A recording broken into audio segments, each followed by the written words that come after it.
দেশের মধ্যে যদি এখন ধরি আমাদের স্বাস্থ্য খাতের যে সংকটটার সম্মুখীন আমরা হয়েছি, শিশু মৃত্যুর আমি একটা শিরোনাম পড়ছিলাম, হামে আক্রান্ত হয়ে যেভাবে মরে যাচ্ছে, এই বিষয়টা অন্ততপক্ষে সরকারের তো একটা প্রেডিকশন নিশ্চয়ই তো ভাবেই আছে যে আমরা কিভাবে আসলে প্রস্তুতিটা নিচ্ছি।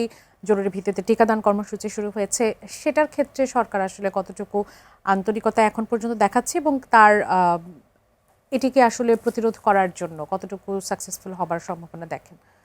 খুবই মর্মান্তিক ব্যাপার হচ্ছে, হামের যে প্রাদুর্ভাব হয়েছে সেটা আরও কিছুদিন চলবে। আমি ডাক্তার হিসেবে বলছি, এটারও দায় আমাদের না। এই যে টিকা দেয়া হয় নাই বা ঘাটতি হয়েছে একটা পার্সেন্টেজ পর্যন্ত, আরও 95% পর্যন্ত টিকা থাকলে সেটা হামকে কাভার করে, হতে দেয় না। তো সেটা তো অনেক ক্ষেত্রেই মিসিং ছিল। এখন আমরা জরুরি ভিত্তিতে যে জায়গাগুলোতে বেশি, সেখানে শুরু হয়ে গেছে এবং এটা আগামী ঈদের আগে, ঈদের আগে সব জায়গায় এটা শেষ করা হবে। শুধু যারা দেয়নি তারা না, যারা দিয়েছে তাদেরকেও একই টিকা আবারও দেওয়া হচ্ছে। তো সরকার শতভাগ আন্তরিক।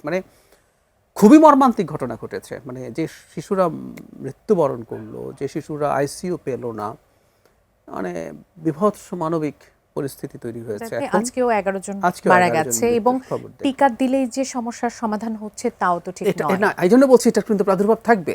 এটা টিকা দেওয়ার পর যে কারো শরীরে ইমিউনিটি তৈরি হতে সময় নেয়, আর এটা পুরো সমাজকে, সব শিশুকে রক্ষা করার জন্য একটা ডিজায়ার্ড পার্সেন্টেজে পৌঁছতে হয়। সো এটার জন্য আসলে এই সময়টা লাগবে।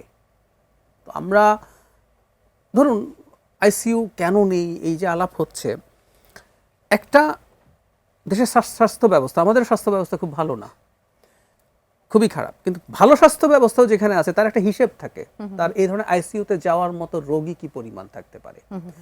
কোভিডে সারা পৃথিবীতে প্রচুর রোগী আইসিইউ উন্নত দেশগুলোতেও পায় নাই, কারণ ওই দেশগুলোতে আইসিইউরও কত আইসিইউ আমার প্রয়োজন সে সেই অনুযায়ী তৈরি করেছে। কিন্তু এত বেশি মানুষের আইসিইউর প্রয়োজন হলো কোভিডে, সেটা সে পারলো না।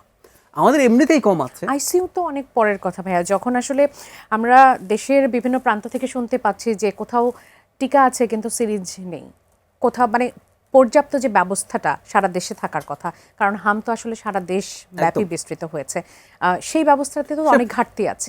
ঘাটতিগুলো সব আমরা পূরণ করছি। আবারও বলছি যে এগুলো প্রিভিয়াস সরকারের, অন্তর্বর্তী সরকারের কথা বলছি আমরা, তাদের দায়িত্বশীলতার অভাবের কারণেই এই ঘটনাটা ঘটেছে।